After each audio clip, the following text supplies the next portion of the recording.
voix du peuple, oh, la voix du peuple, oh, si tu es bien, oh. Vincent Chilouizi, étoile de la presse. La voix du peuple, toujours longueur d'avance. Les informations partout dans le monde. La voix du peuple, toujours actualité na actualité. La voix du peuple, maman na ngaye, oh yango yo eye.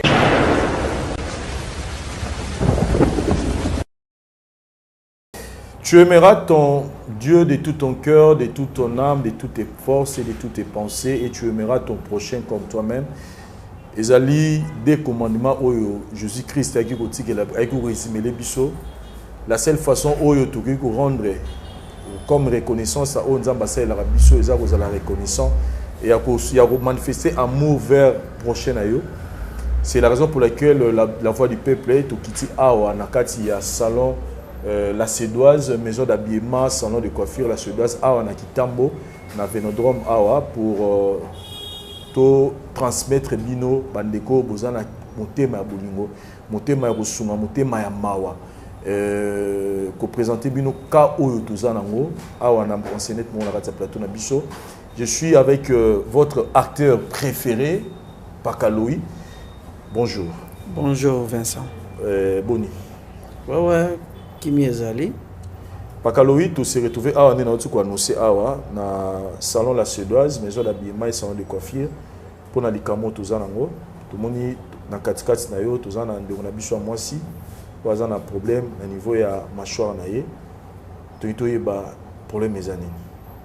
Problème ezali donc kaka ndenge tozomona ndeko azana pasi ça fait un temps et que tout le monde a quitté que moni mbala mingi na Congo toyaka kosunga ebembe mais tosunga batute mais on peut aussi faire autrement parce que problème est la rappel mingi problème information mon information comment qui n'a retard tant où l'irréparable est commis déjà mais cette fois-ci on a voulu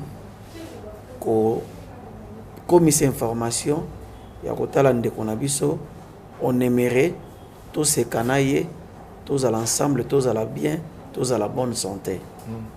Yango elongo na bayaya na biso, bandeko na biso, ba papa na biso, na kati ya Kitambo, tosangana kitolobi pourquoi kotika ndeko na pasi wazanango, si on peut aussi kaka to suka na niveau na biso te, mais parler na mitema, koloba na batu te, mais koloba plus na mitema ya batu.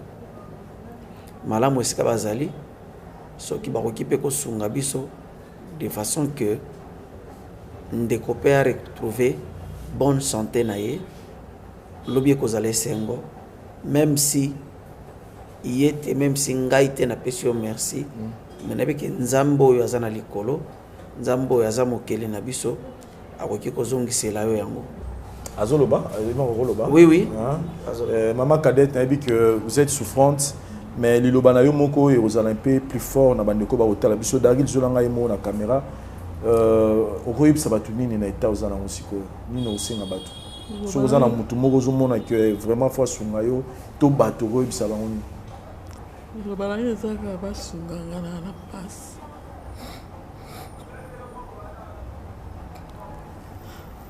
Allah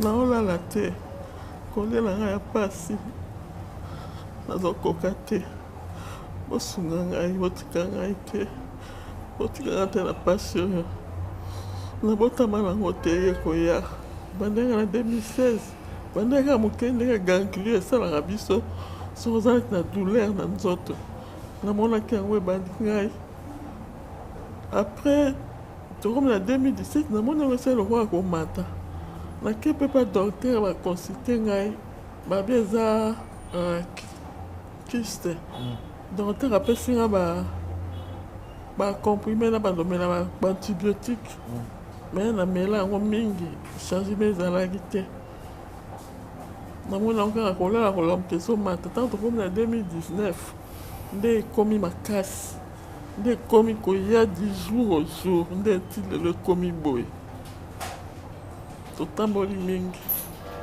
badocteur batikindi biso baexamen ebele tosali baexamen na nde lie mbongo makasi me nyonso oyo basengaki tosali baexamen mpe eleki bien naza nanga bien aparaka pasi oyo nde soko elongwe na kobika bosunga nga botika ngai te naza chrétienne bapaster bosunga ngai mama na biso mama Olive mama Denise so bomoni video botika nga te naza ya bino naza mwana naza leki naza yaya bosunga nga na pasi oyo kolo nyonso olela. Vraiment, merci beaucoup. To Kolobiso Mingité. Et jusque-là, vous salue pour la situation. Pour la historique, vraiment, j'aimerais qu'il y ait un déconnecté. Et puis, Azalaki, vraiment, la jeunesse et les Cambo Yaloba. Voilà. Monsieur Junior, bonsoir. Ouais, bonsoir. On a pensé que bonjour pour peut-être le soir, au Tabisson à Moï. Bonsoir, on a bateau au Tabisson à pourquoi. Ouais, bonsoir. Tu un peu moins historique, il y a un problème, il y a un moment, Nabiso Kadé. Ouais. Et c'est quoi, en fait, les problèmes pour tout le monde, Azana Mas Moko. Et ça qui ni puis ils ont évolué jusque-là. Ouais. Vraiment merci pour la parole, Vincent Toulouse. À mon remercie parce que au tiki batana yo, tiki maramono au sala, au se pulmoner na bandi si ko toza 19 vers en ngolobi. Et puis bambouteillage marmebele be mo sala effort ti commencer les liens. Donc nous sommes kaka donc ils lo ya kolobate.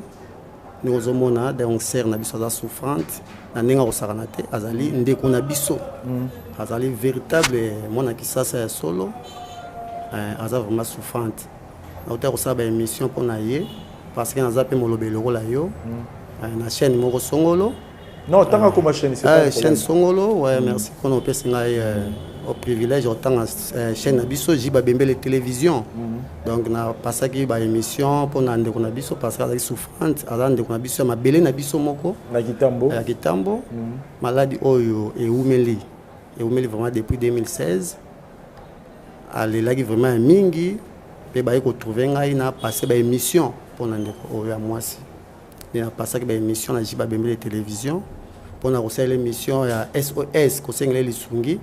Quand l'émission, cette affaire nous concerne tous. Donc, quand un membre souffre, c'est tous les corps qui souffrent. Donc, tant qu'il y a Zobé là, ils sont tous en akimiate. Donc, on a cette émission, on a des comme moi aussi. Donc, on a depuis 2016, à Nyoka Makinango, nettoyé comme Namboula Otozali. De 5 ans. Ouais, 5 ans. 2016, oui. De Nyokoli Pena et tout, c'est prévané Bandagi Mouké.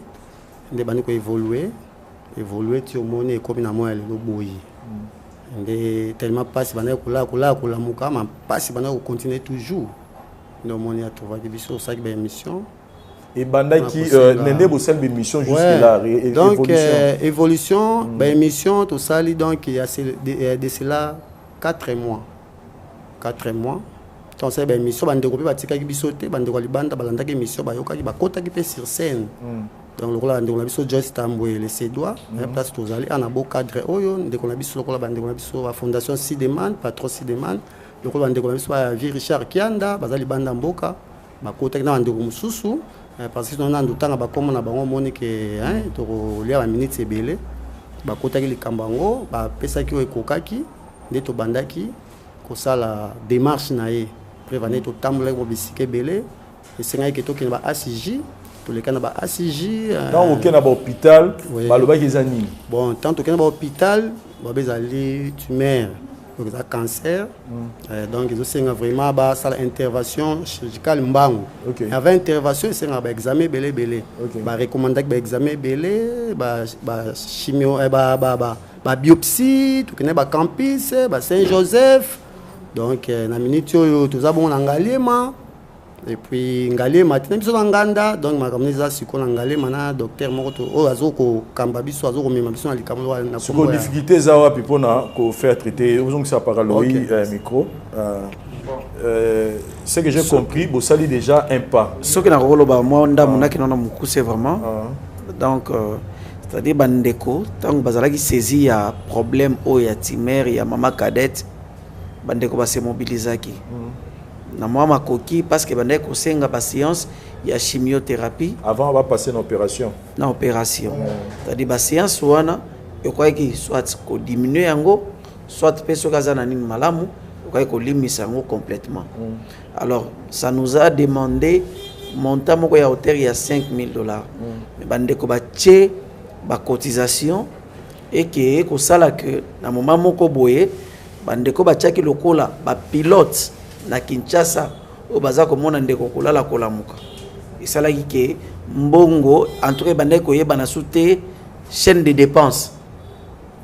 Et ko sala que ba mbongo ebele kei et que ndeko basali ba séance yango te mais mbongo ekei soit examen songolo montant eko donc comme le quoi to bandeli à 0 mais moni na sika bato basi bachaki déjà moi 1 franc na bango surtout na makambo etali kosunga bato mingi ba so ba moni ke salami te ndenge ba manda ko zela ba koma neti moi découragé yango lokola ba ndeko mingi baza découragé donc na moment oyo moi ndambu ya mbongo ezali et qu'on comme à 5,000 T, mais en a moi c'est 5,000 wana liboso ezali pour na ba séance ya chimiothérapie pour na diminuer soit ndenge na lobi et que masse wana penza et disparaître complètement et ce qui est disparaître té là to koleka na opération. OK.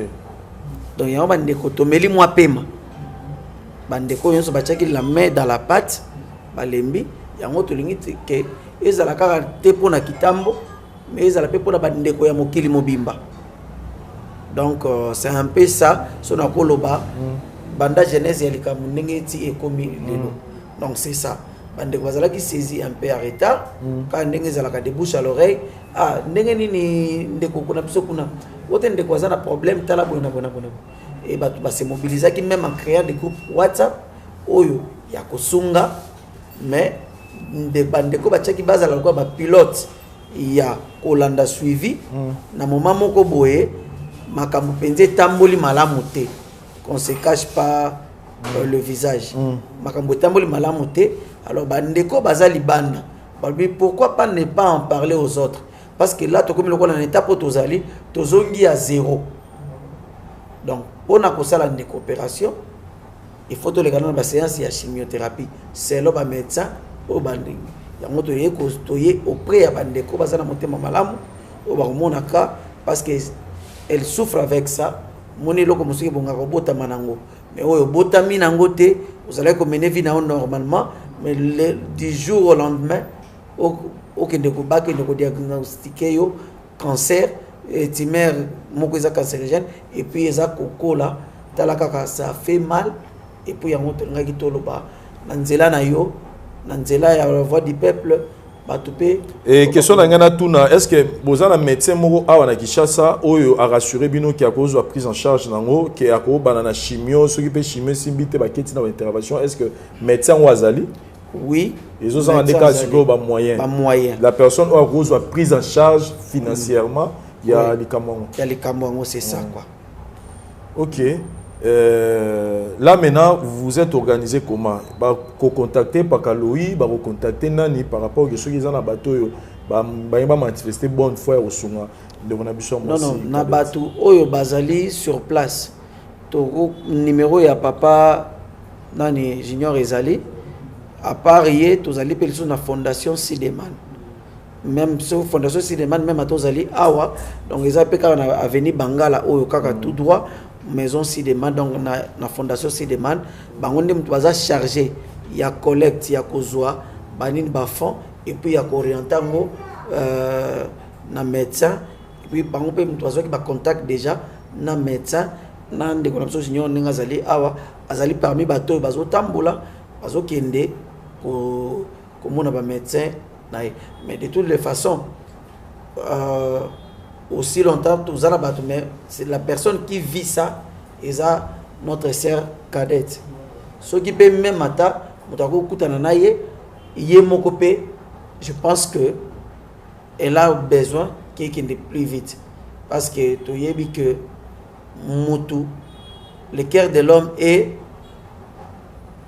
torturé donc tu qui sa confiance à 100% vu déjà autour de na liboso Donc ça nous mène que ya ngomoni to tiki pe na base à la réduit de façon que Junior Azali Azolandela na fondation si demande oyo azana poto mais fondation Azali sur place donc nous avons son adresse au to que nous to tiki infra to bi que to tiki on a ta fondation en tout cas Yé azali parmi bateau bazo. Mais rien n'empêche que dans Moutoumoro Boyo Paza n'a pas possibilité à récupérer yé moko à l'année là plus pas de problème. En tout cas, il cause le bienvenu. Souhait n'a besoin d'aller que Ndeko a retrouvé santé na normal. Ndeko ayoka malamu. En tout cas, on demande que ça. Situation Zanango, ça fait mal. On se met à sa place et on se dit que il faut qu'on soumaille. Dans l'obsabino militaire, je n'aimerais pas que tout ça est lourd à Moulaï. Les gens ont moins compris ce qui se passe. Et numéro de téléphone, je pense que beaucoup de ça, c'est un peu important. Puis ça, numéro de téléphone, pour nous aller contacter. Pour nous aller contacter Bisso, Obeti 089 95 19 739. Bandela 089 95 19 739. On a le numéro, ils ont permettre de nous sortir le logo na ekoma. Ngai mo repese bobeti 097. Il y a numéro na yemoko. Non, wana numéro na ngai. Oyo besi opese le besoin. Wana numéro oyo place ba ko tia peut-être mo loko na pour la fondation ekoma. Wana numéro fondation. Ceux qui pas beti numéro na ngai 097. Ce bobeti pardon numéro na ngai 097 75 17 690. On a besoin numéro na ngai. Yo zarana est permanent. Oui, nazana est permanent. Donc quand on a ça bino, on a ça émission belé pour naie. Donc tito comme une étape au tozanango. Donc c'est ngai mokaya na yebi. Donc on a beau contacter so facilement, mon ça a besoin asunga parce que n'est quand loba qui cette affaire nous concerne tous. Les sapiments encore est sur la longité. Donc tenons nous mettre dans la mécanique na loba qui to simbana to lingana pour tous avoir solution le plus vite que possible parce que on a besoin moi ça zola la te quand on a lobby voilà tant au biso to zola là donc il y a ça na kimia te puis zola la te donc c'est un peu ça. Pakaloui, vous êtes un grand acteur Yamboka na biso, vous avez des fans, vous avez des gens qui vous considèrent, qui vous admirent. Message à Yosuko étant que dans tout le monde on a casquette, il y a tout le monde une grande sœur plutôt. Tout Yosuko na nenge ya yo étant que mutu ya télévision. Qu'est-ce que tu peux dire na bandeko yo yebi yo bipe ke bakoko kozana motema malamu wana yosunga mama na biso? Tout ce que je peux dire est que en tout cas tout sunga donc moi je sais que ezaka na mbongo te prière na yope même ata okipe ko passer information.